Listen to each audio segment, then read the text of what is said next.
कौशिक सुनहु मंद यहु बालकु। कौशिक, विश्वामित्र, मंद, मूरख। लक्ष्मण के व्यंग्य भरे वचन सुनकर परशुराम ने क्रोधपूर्वक कहा कि हे विश्वामित्र, यह बालक तो मूर्ख है। कुटिल कालवश निज कुल घालकु। कालवश मृत्यु के वश में। यह मृत्यु के वश में होकर अपने ही वंश का नाश कर रहा है। भानु वंश राकेश कलंकु। भानु सूर्य, राकेश चंद्रमा। यह सूर्यवंशी होते हुए भी चंद्रमा के कलंक के समान है। निपट निरंकुश अबुद्ध असंकु। निरंकुश उद्दंड, अबुद्ध मूर्ख, असंकु निडर। यह सभी प्रकार से उद्दंड, मूर्ख और निडर है। काल कवलु होई क्षण माही।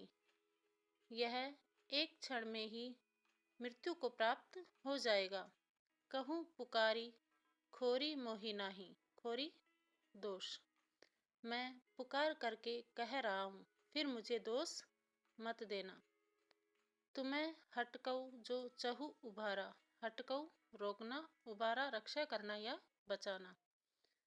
यदि तुम इसकी रक्षा करना चाहते हो तो इसे रोको। कही प्रतापु बल रोषु हमारा। और इसे मेरे प्रताप, बल और क्रोध के बारे में बताओ। लखन कहे मुनि सुजसु तुम्हारा। सुजसु सुयस। तब लक्ष्मण ने कहा कि हे मुनि, आपके सुयस को तुम ही अछत को बरने पारा। अछत छोड़कर आपको छोड़कर कौन इसका वर्णन कर सकता है। अपने मुंह तुम्हें आपने करनी। तुम अपने मुंह से अनेकों बार अपने कार्यों का वर्णन कर चुके हो। बार अनेक बाती बहु भरनी। और अनेक बार अपनी बड़ाई आपने स्वयं की है। नहीं संतोषु तय पुनि कछु कहो। पुनि मीन्स दोबारा। अगर संतोष नहीं है तो फिर से और कुछ कहो। जनि रिस रोकी दुसह दुख सहो। और अपने क्रोध को, रिस का अर्थ होता है क्रोध, और अपने क्रोध को रोककर दुख सहन मत करो। वीरवर्ती तुम धीर अछोबा। वीरवर्ती वीरता का व्रत धारण करने वाला या वीरता के मार्ग पर चलने वाला। अछोबा अक्रोधी। लक्ष्मण कहते हैं कि तुम वीरता का व्रत धारण करने वाले हो, धैर्यवान और क्रोध रहित हैं। गारी देत न पाहु शोभा। इसलिए आप गाली देते हुए शोभा नहीं पाते हैं। सूर समर करनी करही, कही न जाना वही आपू। जाना वही का अर्थ होता है परिचित। समर का अर्थ होता है युद्ध। सूर शूरवीर। शूरवीर तो युद्ध में अपनी वीरता का कार्य करते हैं, अपने मुंह से अपनी प्रशंसा नहीं करते। विद्यमान रन पाए रिपु, कायर कथई प्रतापु। रन युद्ध क्षेत्र, रिपु शत्रु। और शूरवीर लोग युद्ध में शत्रु को सामने पाकर युद्ध करते हैं, और कायर अपने प्रताप की डींग हाँकते हैं। तुम्हें तो कालू हाक जनु लावा। कालू मृत्यु। लक्ष्मण ने परशुराम से कहा कि आप तो मानो मृत्यु को हाँक कर ला रहे हो। बार बार मोहि लागे बुलावा। और बार बार मुझे आवाज देकर बुला रहे हो। सुनत लखन के वचन कठोरा।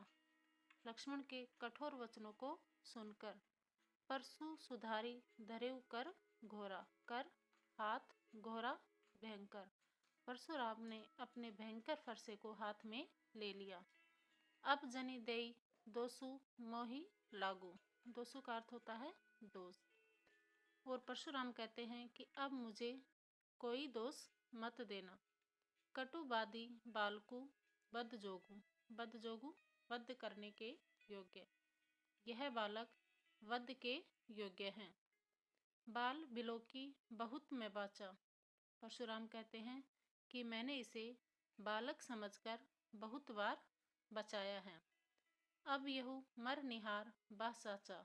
मर निहार मरने के योग्य, बा मीन्स हो गया है, किंतु अब यह सचमुच ही मारने योग्य हो चुका है। कौशिक कहा क्षमई अपराधु। कौशिक विश्वामित्र। यह सुनकर विश्वामित्र ने परशुराम से कहा कि हे मुनि, आप इसके अपराधों को क्षमा कीजिए। बाल दोष गुण गनहि न साधु। साधु बालक के गुण और दोष पर ध्यान नहीं देते, इसलिए आप इसे क्षमा कीजिए। खर कुठार मैं अकुरण को ही, अकुरण निर्दयी को ही क्रोधी। परशुराम कहते हैं कि मैं बहुत ही निर्दयी और क्रोधी हूँ, और मेरा यह जो फरसा या कुल्हाड़ा है यह भी बहुत तेज है। आगे अपराधी गुरुद्रोही, और मेरे सामने मेरे गुरु का अपराधी भी खड़ा है।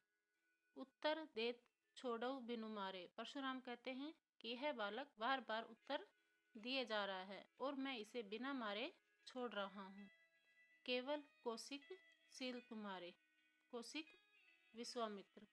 हे विश्वामित्र, केवल तुम्हारे प्रेम और व्यवहार के कारण। न तय एही काटी कुठार कठोरे। नहीं तो मैं इसे अभी कठोर कुलाड़े से काट देता। गुरु ही उऋण होते ही श्रम थोरे। और गुरु के ऋण से थोड़े ही श्रम से मुक्त हो जाता। गादी सुनु कह हृदय हसी। मुनि ही हरिहरई सूझ। गादी सुनु विश्वामित्र। परशुराम की बातें सुनकर विश्वामित्र मन ही मन में हंसते हैं और सोचते हैं कि परशुराम मुनि को सब हरा ही हरा दिख रहा है, अर्थात सभी क्षत्रिय एक समान दिख रहे हैं। अय मैं खांड न ऊख मैं। राम और कृष्ण कोई ईंट से बनी हुई खांड नहीं है, यह तो लोहे से बनी हुई तलवार है। अजऊ न बूझ अबूझ। यह वह नहीं समझ पा रहे हैं कि राम और लक्ष्मण बहुत ही पराक्रमी योद्धा हैं। कहेऊ लखन मुनि सील तुम्हारा। सील आचरण। लक्ष्मण ने परशुराम से कहा कि हे मुनि, आपके स्वभाव के बारे में कौन नहीं जान विदित संसारा। इस संसार में कौन नहीं जानता है। माता पिता ही उऋण भय नीके। उऋण का अर्थ होता है ऋण से मुक्त, नीके मीन्स अच्छी प्रकार से। तुम माता पिता के ऋण से अच्छी तरह मुक्त हो चुके हो। गुरु ऋणु रहा सोच बढ़ जी के। और गुरु का ऋण शेष बचा है। सो जनु हमरे माथे काढ़ा। और वह गुरु का ऋण आपने हम पर लगाया है। दिनी चले गए ब्याज बढ़ बागा। और गुरु के ऋण का ब्याज बहुत चढ़ गया है। अब आनी है वैवहरिया बोली।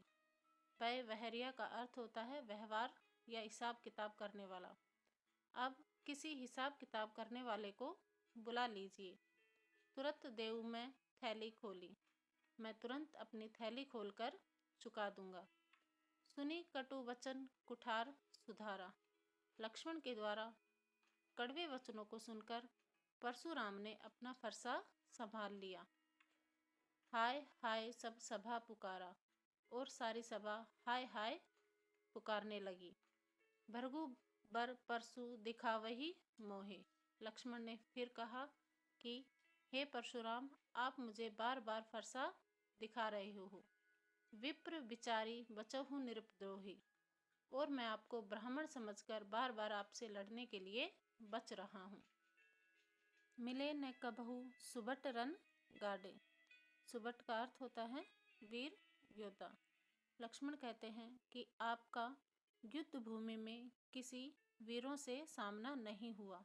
द्विज देवता घरई के बाड़े। द्विज देवता ब्राह्मण देवता। इसलिए हे ब्राह्मण देवता, आप अपने घर में ही वीरता दिखा रहे हो। अनुचित कही सब लोग पुकारे। लक्ष्मण के ऐसे वचनों को सुनकर सभा में सभी उपस्थित लोग कहने लगे कि यह अनुचित है। रघुपति सैनई लखनऊ निवारे। और राम ने भी अपनी आंखों के, सैनई का अर्थ होता है इशारे से, अपनी आंखों के इशारे से या संकेत से लक्ष्मण को मना किया। लखन उत्तर आहुति सरिस। लक्ष्मण के उत्तर आहुति के समान थे। भृगुबर कोपु किरसानु, कोपु क्रोध, किरसानु आग, और परशुराम का क्रोध आग के समान था। बढ़त देखी जल सम वचन, बोले रघुकुल भानु। जब श्री राम ने आग को बढ़ता हुआ देखा, क्रोध रूपी आग को बढ़ता हुआ देखा, तो श्री राम जल के समान अपने शीतल वचनों के द्वारा उन्हें शांत करते हैं। धन्यवाद।